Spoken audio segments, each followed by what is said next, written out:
Okay, I made a promise that whenever I gave a presentation at a conference, I would try to recreate it. So today I'm recreating the State of the Index talk that I gave at PubCon in November 2009. So the way that I decided to structure this talk was to say, okay, what has Google done for users, web developers, and webmasters lately? How have we communicated? What services have we put out there? Just sort of showing that in the last year there has been a lot of stuff that Google's done which hopefully helps users or webmasters or web developers. So starting out, what has Google done for users lately? Well, for an average user, I think Chrome, Android, and Wave are all really interesting. They all have very large open source components. So, if you think that Chrome talks back to Google, which really it doesn't and you don't need to worry about it, you could pull down the open source version, Chromium, compile it, and surf away and not have to worry about it because you can see everything in the open source code, which is really, really nice. But I wanted to tilt things, even what have we done for users, towards the webmaster side of things. So this talk was given in Las Vegas, so I talked about the Music One Box, which we had just launched. So you can search for an artist and a song name. So for example, Sheryl Crow, Leaving Las Vegas. And you can not only play her song and hear the music right there, but you can also buy it. So for 99 cents or a very reasonable price, you can buy the MP3, which is really pretty handy. One feature that the Music One Box has that I don't think anybody else has that I know of is you don't just have to search for artist name and song or the song, you can also type in lyrics. So for example, Lady Luck, Please Let the Dice Stay Hot. And that brings back Viva Las Vegas by Elvis Presley. So if you've heard a song on the radio and you don't know who sang it, you can still probably type in a few words and get back that song so you can listen to it or buy it. So we're going along with the theme of what has Google done for users, but realistically, you've got your tunes on. What are you interested in now? Well, as a user, maybe you want to do some keyword research. So over the summer, we introduced a product called Google Squared, which is really pretty fun. A lot of people have played with it, but not everybody has realized how deep it is. You can type almost anything into it. So I showed an example where you typed in Las Vegas shows, and you got Bette Midler, Chris Angel, Rita Rudner, stuff that seems like it should be relatively common sense. And you're like, oh, okay, what's so great about that? But you can type anything in to Google Squared, and you'll usually get some pretty interesting or reasonable results. So if you're just coming up blank and you're trying to do some brainstorming, I showed an example of social networking sites. And what I did is I took all the standard stuff like Facebook and MySpace out of it, and what was left was My Yearbook, Skyrock, Netlog, Meetin, eAssembly, all these sort of really almost niche sites that appeal to young people or to specific languages. And I asked the audience, okay, how many of you are members of any of these social networks? And almost no one raised their hand, of course. And so I said, look, instead of trying to chase the market in Facebook, you could establish a valid presence on some of these social networks and participate in that community, and it might be a little bit easier to get attention over there than in some of the louder, crowded, noisy places where everybody is.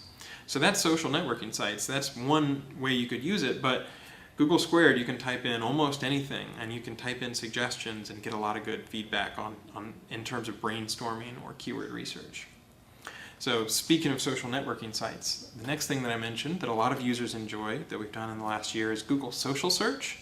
So I showed an example where I searched for PubCon and I got really good posts, not just like, 2 days ago, but posts that had stood the test of time. So Michael Gray was talking about how PubCon is like Star Wars, which was a really fun, entertaining post.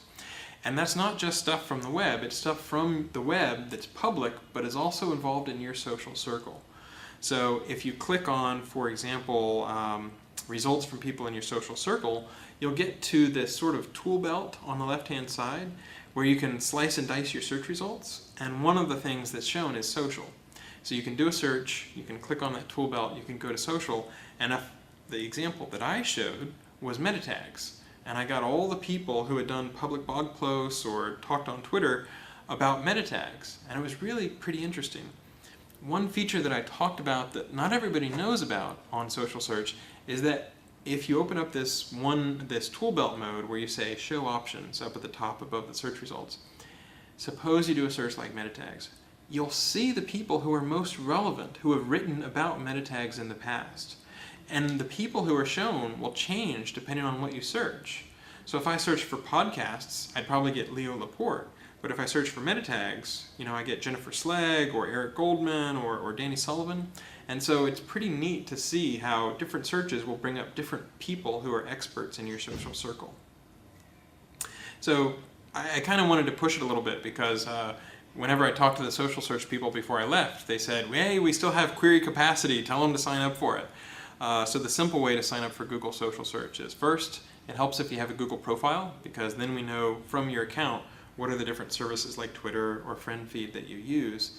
Add the links to your Google profile to sort of point to those services. It could be your blog or it could be Twitter. And then you have to opt in. You go to google.com/experimental and say, yes, I'd like to be in the social search. And then whenever you search, you just have to be signed in so we know it's you, but we'll surface people when we think it's relevant from your social circle with the public stuff that they've said. So it's very fun. I was really impressed with the quality of the stuff that it surfaced. It sort of surprised me that it was a really nice blend of both social but also relevant. So continuing on with the what has Google done for users, I talked about show options, which internally at Google we call Google Tool Belt, because it's a nice little tool belt of different ways to slice and dice your search results. So if you click on show options above your search results, there are all these great ways where you can say, okay, I searched for PubCon, but show me mentions of PubCon within the last 24 hours. And in fact, you can say sort by date, which is really handy. You want to find out who are the people who have mentioned Google and tell me the most recent blog posts or the most recent web pages that we found. So it can be a good way to monitor reputation. We also have the ability to search by date range. So you can say, okay, show me all the mentions of Barack Obama, but show me from 2002 to 2006. So you don't have to get stuff from the presidential election, you can get from when he was a senator. So that's a really helpful way to do power searches, and a lot of people appreciate that. One last fun thing that is in the tool belt on this side, on the search results, is what we call Wonder Wheel. And that's another way that as a webmaster or a publisher, you can do a lot of keyword research and brainstorming. So if you typed in PubCon, you can always use the Google keyword tool. There's a bunch of different ways where you can do keyword research. But in Wonder Wheel, it's in Flash. So you can type in PubCon, and some of the suggestions include PubCon 2009, Tony Hsieh, who's associated with Zappos, who did the keynote at the conference, Las Vegas Convention Center, but there's also related conferences like Search Engine Strategies and AdTech and Affiliate Summit. So it lets you brainstorm in ways you might not normally brainstorm. And if you click on one of those entries, PubCon will move out of the way a little bit, and this new entry, whether it be AdTech or PubCon 2009, will take the center, and you'll see different related concepts to that particular keyword phrase. So you can kind of click around and explore the space a little bit and quickly move into different ways to brainstorm, different ways to get good keyword research done. And with that, we were done with what has Google done for users, and I wanted to spend a little bit of time talking about web developers, not just webmasters, because we've done some really nice things. So at code.google.com/speed, we've released a bunch of different tools so that people can figure out how to make their site faster. So one of them is a Firefox extension called PageSpeed. And what it will do is basically try to show you all the different ways whenever you load a page that you can try to make things load a little bit faster. So leveraging browser caching, minifying JavaScript, taking a bunch of different CSS files and combining them into one CSS file so that you have fewer HTTP requests. And at the time, I told the people at the conference that while we currently don't use page speed as a factor in our search results and how we rank different search results, there are people at Google who definitely want to. And a lot of people within Google have been thinking about ways where we can figure out how page speed can be one of the factors, not the biggest factor, not the only factor, but one of the factors. Because if you have a fast site, it really improves the user experience. And so I sort of tried to let people know that if you can improve the speed of your site, it's good for users, and there's at least a chance in 2010 that it will be good for your website rankings as well, or help just a little bit at least. So it's worth paying attention to. The next slide is about webpagetest.org. Google has similar tools. This particular site is not associated with Google, but I just wanted to throw it out there because it's really neat. You can see like almost a waterfall model of how long it takes to load your site and what things are loading. It's just the sort of thing where you can't manage something until you can measure it, and having the ability to see how long does it take to load all the different stuff on a site can be a real eye-opener. I think Barry Schwartz looked at rustybrick.com afterwards and sort of found a way to squeeze 2/3 of the time of loading the site completely out just by using some very simple changes. So you'd be amazed at how much of a difference it really can make. Okay, so what else has Google done for web developers? We had just recently released this fantastic set of tools called Clojure. You can find it at code.google.com/Clojure, and it's a bunch of different things. It's a compiler, a library, and a templating system. So I'll just focus on a couple of those. It's a compiler in the sense that it will take JavaScript and it will basically try to combine it down into something that's very, very compact. So you might have, I'll talk about that on the next slide, but it will squeeze it down to be very, very small.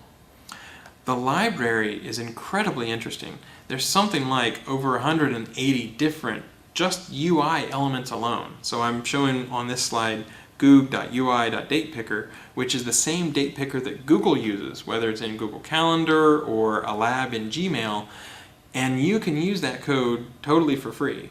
So by providing this library, which has got all kinds of user interface components, but also a bunch of different things for just math and time and all sorts of stuff like that, you save yourself the work of writing that JavaScript code. And it's very nicely internationalized, it works really well, it's the same stuff that we use. So we're trying to make the web better by making it easier to develop for the web. So to talk about the compiler part of Clojure a little bit, Google Reader's JavaScript, they talked to the Google Reader team, and I think it was Louis Gray that interviewed Mihai Parparita, and Mihai said that Google Reader's JavaScript would have been 2 megabytes uncompressed, and Clojure got it down to 513 kilobytes, so 25% of the original size. And then, with gzipping it, they were able to get it down to 184 kilobytes. So 2 megabytes down to 184 kilobytes is really worth a few minutes of running this Clojure compiler and figuring out how to do gzipping, because it makes a difference between things loading in 2 or 3 seconds versus 20 or 40 seconds. So it's really a pretty good idea to pay some attention to. So I didn't want to emphasize the web developer stuff for too long. I didn't want to bore people, but I did want to include a couple shout outs to other Google tools that make things easier. One is the Google Web Toolkit. We use that ourselves for a bunch of different stuff. I believe Google Wave uses it. The latest version of AdWords, I believe, uses Google Web Toolkit. And it just makes it so that it's a lot easier to sort of write your code. It's almost like you can write it in Java and compile it down to JavaScript, and you get a lot of reusable components where you don't have to worry about cross-compile or cross-browser aspects, all those sorts of things. So a lot of people enjoy GWT, or the Google Web Toolkit. And then a final thing for web developers is called the Ajax Libraries API. So what is that? Google found a bunch of really useful Ajax libraries, Scriptaculous and a whole bunch of different stuff, as I recall. And we said to these people, you know what, we will host this for free on Google. We'll pay the bandwidth bills, all that sort of stuff. We'll also make sure that if you include it from here, you always get the most recent version. So now you don't have to worry about a security hole in your JavaScript library or third-party library that you're using. As long as you're using the version hosted on Google, you'll always get the most recent version. So it's a very handy thing. It just means that there's infrastructure that you don't have to worry about. You can let somebody else deal with it, and that can be a very handy thing. So a lot of different stuff in the last few months that have been pretty helpful for web developers. And then we got to what was my favorite part, which was what has Google done for webmasters? So there's a bunch of different stuff. Starting off, February 2009, rel equal canonical. So this is something that the major search engines support. If you have 2 pages that are basically the same pages, you can say, you know what, this is my preferred page, so I'm going to put a rel equals canonical on this page to point to this page, and Google can sort of glom those together and say, oh, the links to this page should be combined with the links to this page. Now, if you can do it with your site architecture where you don't have to worry about the incoming links and the duplicate content at all, that's best. If you can do a 301 redirect where it passes the page rank and you can say, you know what, I have duplicate URLs, but I can do a 301 redirect to this one single location, that's almost as good. But if you can't generate either one of those because of your CMS or for whatever reasons, rel equal canonical is a pretty good way to say, you know what, these two pages are actually the same page. So that's been something that a lot of people, I've been surprised at how much uptake we've gotten and how much traction has sort of gotten in just a few months. I also took people on a little bit of a tour of what's new in Webmaster Console because not everybody goes back all the time to see what's new. So Yahoo, I sent out a shout out to Yahoo because they have this great feature that lets you say, here are URL parameters, which I don't find that useful, session IDs for example. And if you want to, you can specify now in Google's Webmaster Console the URL parameters that you think should be ignored. So that's very handy. A lot of people really enjoy that. It took us a while to deliver it, but I'm glad that we did because now you can say, you know what, here's this parameter, I can't get rid of it because of my CMS. Google, just please ignore it, and Google will do that for you. My personal favorite new feature in the Google Webmaster Console is that you can fetch as Googlebot. So you prove that you own a site, and you can tell Google to go and fetch that site or a page on that site and show exactly what Google saw. Now, why would you need to use this? Primarily, my favorite reason why you'd use it is if your site has been hacked. It turns out people are so evil these days that they will only show the hacked content when Google comes crawling. So if it's someone who pretends to be Googlebot but they're not coming from the right IP address, they don't show the hacked content. They only show it to Googlebot when it's coming from the right address, the right IP address. And if they're really sneaky, they'll put a no archive meta tag on, and then you can't see the cached link, so there's no way that you can see what Googlebot saw when it crawled your page.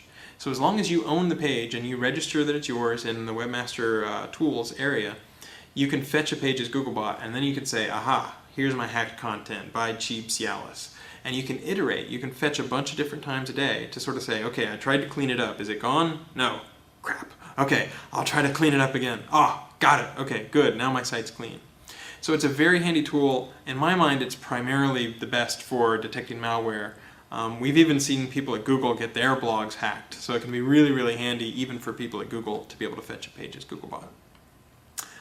What else? Better malware warnings. So not just telling you that you have malware, but trying to actually show you, more information. What is the URL, or what's the specific content on the page that was giving you malware or making us flag the site as having malware. The more information we can provide, the faster you can diagnose and debug the stuff, clean it up, and get back into Google, or hopefully not have to worry about having infected your users. So very simple thing, but very, very handy.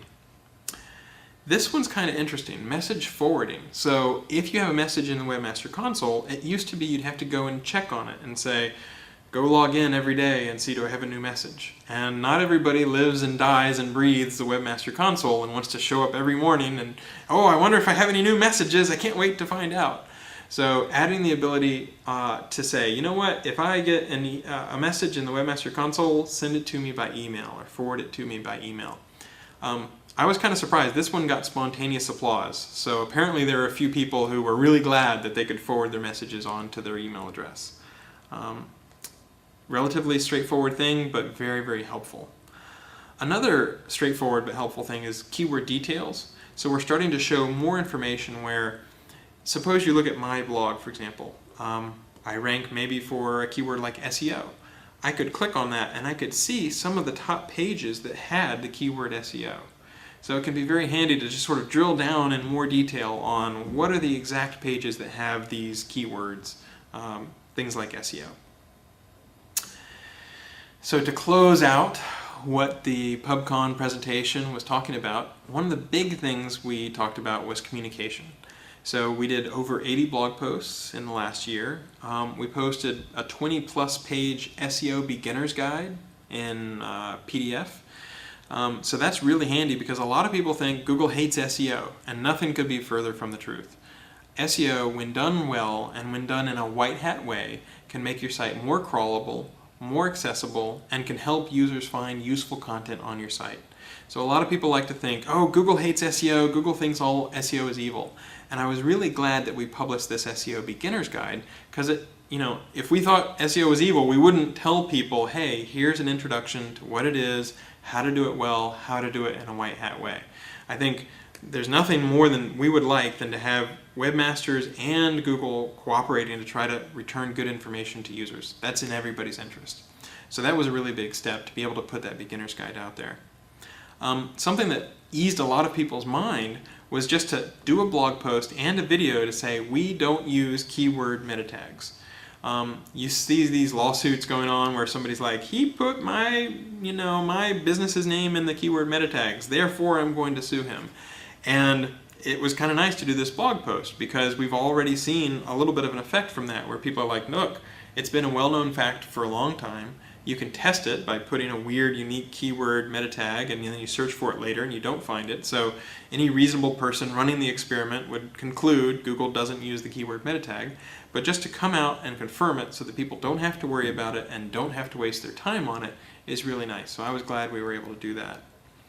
Something people in the United States might not appreciate, but people around the world appreciate, is that we now have the Webmaster Console in 40 different languages. So that was towards the beginning of the year, but still very, very important. And then one thing that we've been doing, which you are very familiar with, is Webmaster Videos. So I just mentioned the fact that we've done over 165 videos to date, over 1 million page views. I think it's something like 1.2 or 1.3 million page views at this point. And we have a Webmaster channel on YouTube where hundreds of people subscribe to it, and they're sometimes watching the video before I even tweet about it. So it's at youtube.com/Google Webmaster Help, and it's just all kinds of really interesting stuff. Sometimes it's keynote presentations, recreating talks. Sometimes it's 1 or 2 minute videos, but it's free. It's often very useful information, and I'm really glad that we've tried that experiment to communicate more.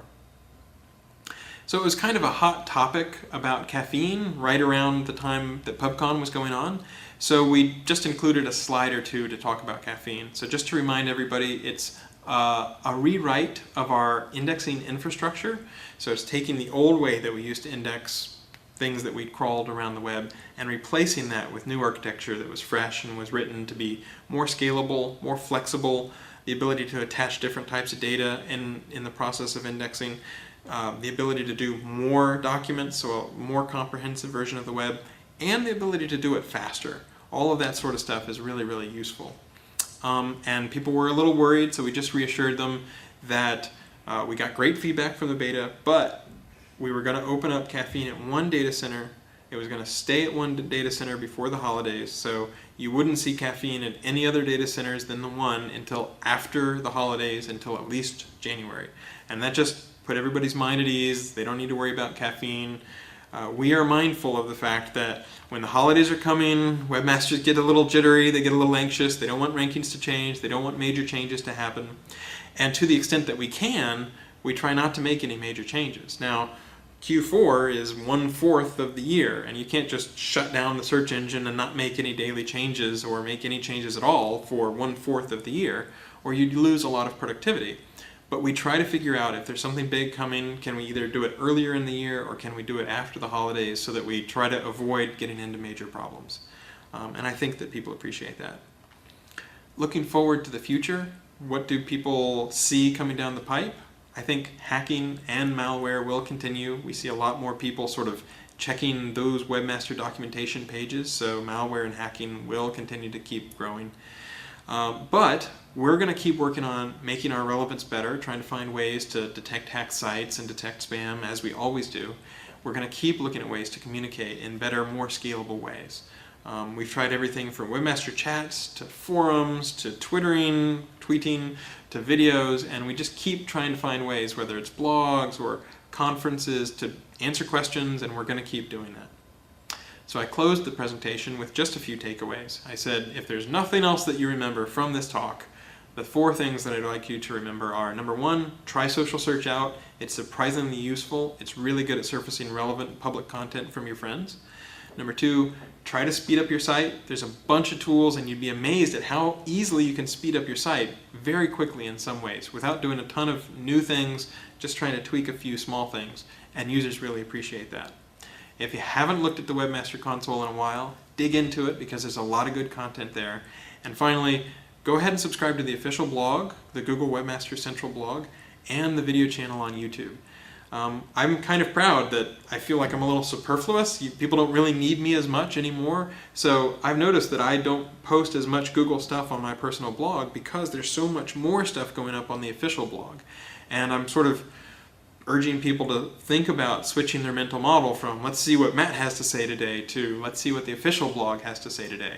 Because that's always going to be completely comprehensive. They're going to go into a lot of detail. And if you look at the schedule, they're posting a lot of new information all the time on there. So I would definitely make sure that you subscribe to that blog and check it. There's a lot of great information. Okay, that's basically how the talk went. Everything else was panel and questions. So I hope you enjoyed the recreation of the panel presentation.